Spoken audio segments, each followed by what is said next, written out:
if you want to build a game PC in a really bland case, it's easy.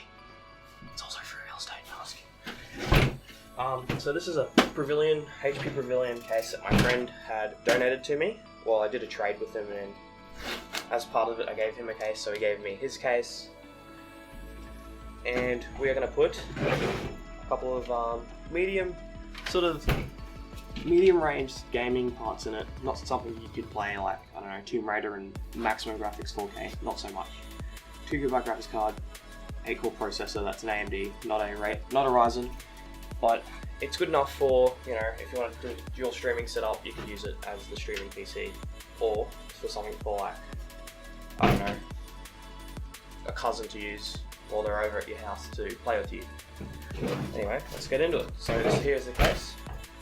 It is completely empty. I've taken all the parts I did have in it, and you will notice that I have cut with an angle grinder across here, which I probably should have put in the video. Anyway, so it's a pretty small case, which is a good thing. I think they call these sleepers because they look like they have nothing in it, but they really have a little bit of punch in them. And we'll get right into the video.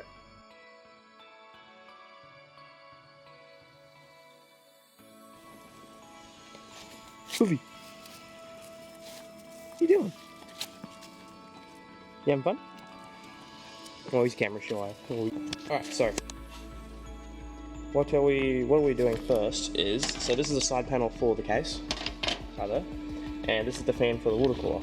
Now the biggest problem I had when I first did this build, I did do this before, which is why I pulled everything off, just to show you how to do the build, is that this would not fit in the case anywhere. So I ended up mounting it on the actual outside of the case, between a metal bracket where the hard drive would go, so a metal bracket here, and then I put the water cooler on the other end of that.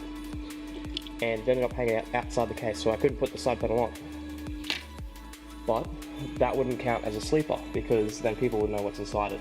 So instead we are going to try and we're going to get our case we have here, and we're going to somehow mount it inside here somewhere.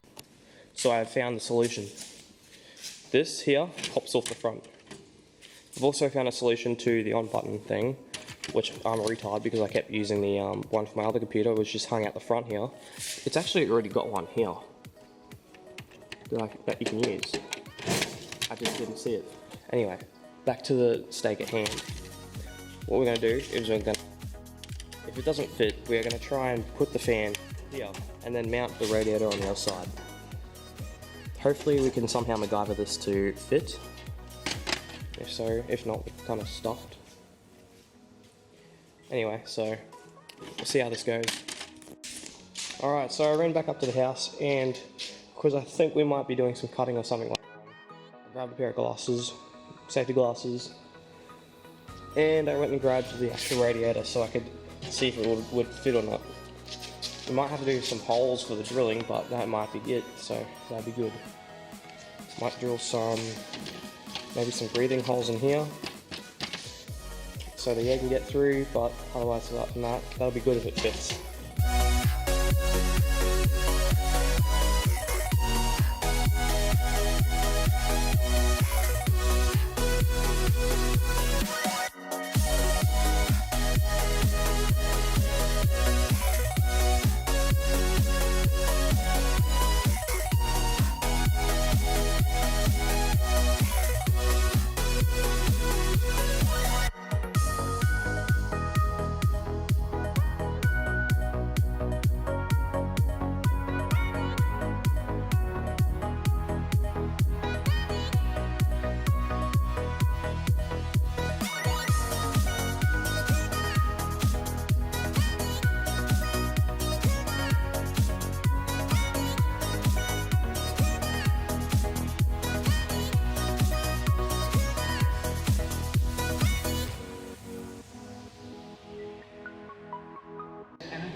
Welcome back, and what I've done so far.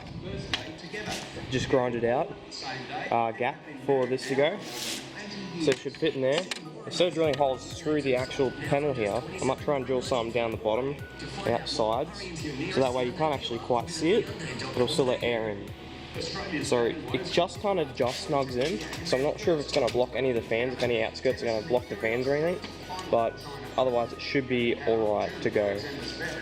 Okay. Alright, now I've drilled holes to the side for the air to get in. I mean, it does look very sketchy, but I guess that's what happens when you don't have proper tools to do it with. So that's alright. So yeah. Alright, officially finished the first thing in the shed. So we have the radio attached on the outside here, and it's held in by 2 screws because it wouldn't fit any of the other screws in. But it's good enough to hold that in anyway. It's got a bit of wiggle in it, but that's fine. So that can then attach to the CPU, and we're all good to go. Alright, so we finished our first session in the shed, and we now have our water cooler actually put in. See, we have holes here for the air to get in. I'm not sure if it's going to work or not, but I don't really care. It's just a little computer to experiment with. So I'll show you what we've done here. I'll just open up the panel quick. You see, you can't actually see it yet. See, the radio's here because the fan is now mounted inside a compartment inside the front here, which you can't see. So therefore, it's part of the sleeper category.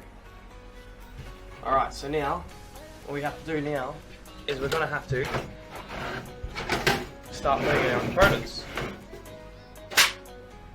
Alright, so we already have the water cooler put in, but before we can put anything else with before we can actually use the water cooler on anything, we're going to use some methylated spirits.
And it flicks up, then clicks it out, and then the CPU will then just come straight out. And luckily me, I got some fucking thermal paste in the actual board sockets, which is not very good at all. Piss.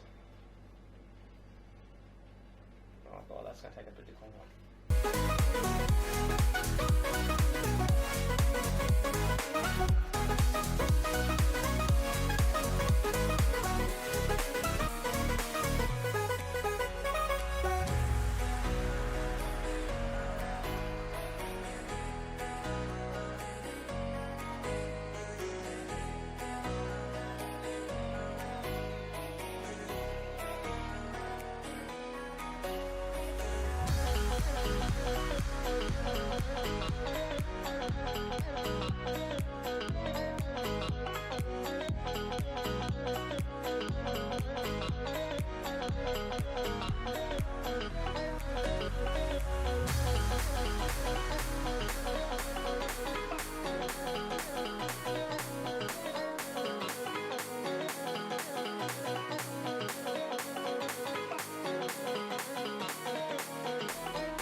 And the moment of truth, I've turned it on.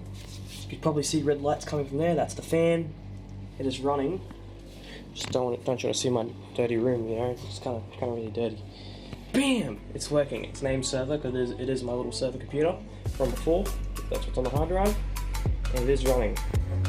It is running beautifully.